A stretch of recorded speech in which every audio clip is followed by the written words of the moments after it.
Anil Nayak social service foundation ତରଫରୁ ward number 6 ସ୍ଥିତ ଶାନ୍ତିମାର୍ଗ କଲ୍ୟାଣ ମଣ୍ଡପଠାରେ ଅନିଲ ନାୟକ ଏବଂ ଡକ୍ଟର ରଞ୍ଜନା ମିଶ୍ରଙ୍କ ଜନ୍ମଦିନ ଉପଲକ୍ଷେ ଚଳିତ ବର୍ଷ ମାଟ୍ରିକ +2 ଏବଂ +3ରେ ଉତ୍ତୀର୍ଣ୍ଣ ହୋଇଥିବା ୱାର୍ଡ ନମ୍ବର 6ର ଛାତ୍ରଛାତ୍ରୀମାନଙ୍କୁ ଉତ୍ସାହିତ କରିବା ପାଇଁ ଫାଉଣ୍ଡେସନ ତରଫରୁ ମାନପତ୍ର ସହ ଉପହାର ପ୍ରଦାନ କରାଯାଇଥିଲା।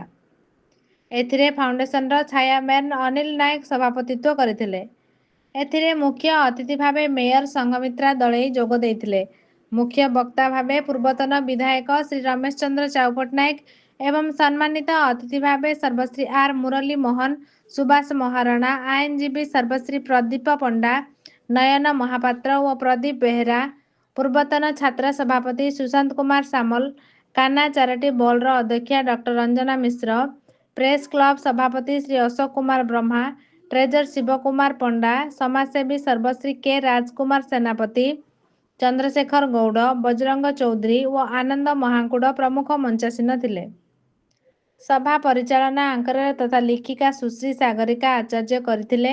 ଏହି କାର୍ଯ୍ୟକ୍ରମରେ ମୋଟ 107 ଜଣ ଛାତ୍ରଛାତ୍ରୀଙ୍କୁ ସମ୍ବର୍ଦ୍ଧନା କରାଯାଇଥିଲା। ଏଥିରେ ଫାଉଣ୍ଡେସନର ଅଧ୍ୟକ୍ଷ ଓ ଅତିଥିମାନେ ଛାତ୍ରଛାତ୍ରୀମାନଙ୍କ ଆଗାମୀ ଭବିଷ୍ୟତ ଓ ସମାଜରେ ଭଲ ମଣିଷ ଭାବେ ନିଜ ନିଜର ଭବିଷ୍ୟତ ଗଢ଼ି ତୋଳିବା ପାଇଁ ଆଲୋକପାତ କରିଥିଲେ।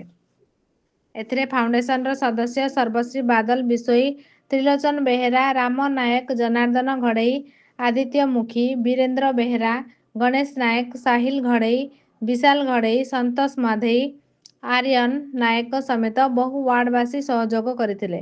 ଐଶ୍ୱର୍ଯ୍ୟା ବେହେରା ନୃତ୍ୟ ପରିବେଷଣ କରିଥିଲେ ଓ ଲୋକି ଚିହ୍ନା, ଭୀମ ସିଂ, କିଶୋର ପୁଣ୍ଡି କଣ୍ଠଶିଳ୍ପୀମାନେ ସଙ୍ଗୀତ ପରିବେଷଣ କରି ଦର୍ଶକମାନଙ୍କୁ ମନମୁଗ୍ଧ କରିଥିଲେ।